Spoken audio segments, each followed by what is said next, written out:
குடியரசு துணைத் தலைவர் ஜெகதீப் தன்கர் திடீர் ராஜினாமா. மருத்துவ காரணங்களுக்காக பதவியிலிருந்து விலகுவதாக விளக்கம். மழைக்கால கூட்டத்தொடர் தொடங்கிய முதல் நாளிலேயே குடியரசு துணைத் தலைவர் ராஜினாமா ஏன்?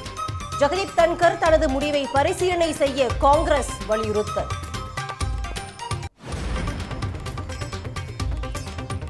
பாஜக ஆளும் மாநிலங்களுக்கு பல ஆயிரம் கோடி ரூபாய் கல்வி நிதி ஒதுக்கீடு.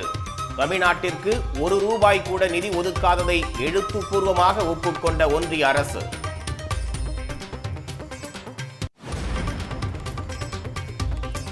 லேசான தலை சுற்றல் அறிகுறிகளால் முதலமைச்சர் மு.க.ஸ்டாலின் அப்பல்லோ மருத்துவமனையில் அனுமதி. மேலும் 3 நாட்கள் ஓய்வெடுக்க முதலமைச்சருக்கு மருத்துவர்கள் அறிவுறுத்தல்.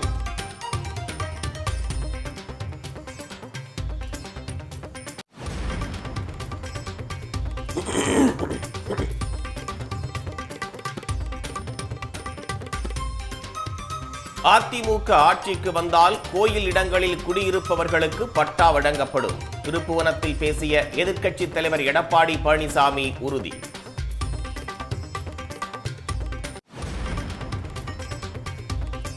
மசோதாக்கள் மீது முடிவெடுக்க காலக்கெடு நிர்ணயித்த விவகாரம். விளக்கம் கேட்ட குடியரசுத் தலைவரின் கடிதம் மீது உச்சநீதிமன்றத்தில் இன்று விசாரணை.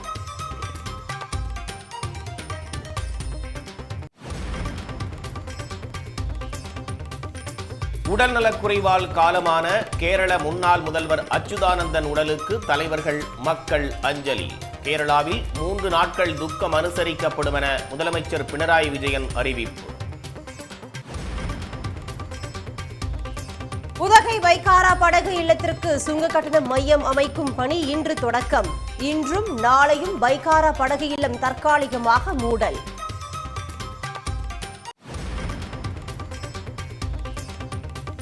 திருப்புவனம் இளைஞர் மரண வழக்கில் சிபிஐ விசாரணை தீவிரம். பேக்கரியில் பதிவான சிசிடிவி காட்சிகளை கைப்பற்றிய அதிகாரிகள். கீழ் பவானி பாசனத்திற்கு முன்கூட்டியே தண்ணீர் திறக்க விவசாயிகள் கோரிக்கை. பவானி சாகர் அணை நிரம்பி உபரி நீர் வீணாக காவிரியில் கலப்பதை தவிர்க்க வலியுறுத்தல்.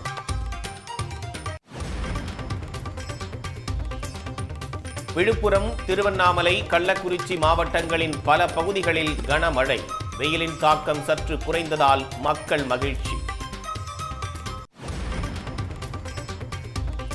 கிரிப்டோ கரன்சியில் 1 லட்சம் ரூபாய் முதலீடு செய்தால் 2 லட்சமாக திருப்பி தருவதாக கூறி மோசடி.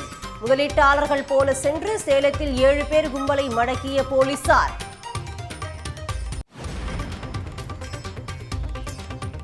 நாசாவுடன் இஸ்ரோ இணைந்து உருவாக்கிய நிசார் செயற்கைக்கோள் வரும் 30ஆம் தேதி ஸ்ரீஹரிகோட்டாவில் இருந்து விண்ணில் ஏவப்படுவதாக அறிவிப்பு.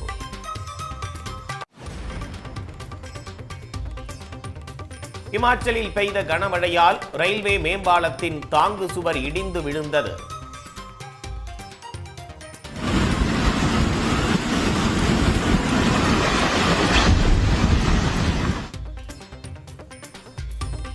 ரயில் பயணித்துக் கொண்டிருந்த போதே சுவர் இடிந்து விடும் காட்சிகள் வெளியாகி அதிர்ச்சி.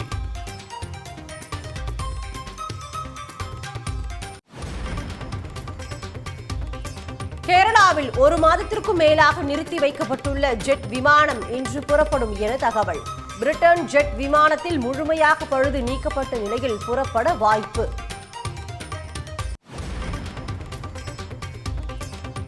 அனைத்து சிபிஎஸ்இ பள்ளிகளிலும் சிசிடிவி கேமராக்கள் பொருத்த வேண்டும். ஒன்றிய இடைநிலை கல்வி வாரியம் உத்தரவு. தனக்குத்தானே பேட்டரி மாற்றிக்கொள்ளும் உலகின் முதல் ரோபோ சீனாவில் அறிமுகம். விரைவில் வர்த்தக ரீதியான பயன்பாட்டுகளுக்கு கொண்டு வரப்படும் என தகவல்.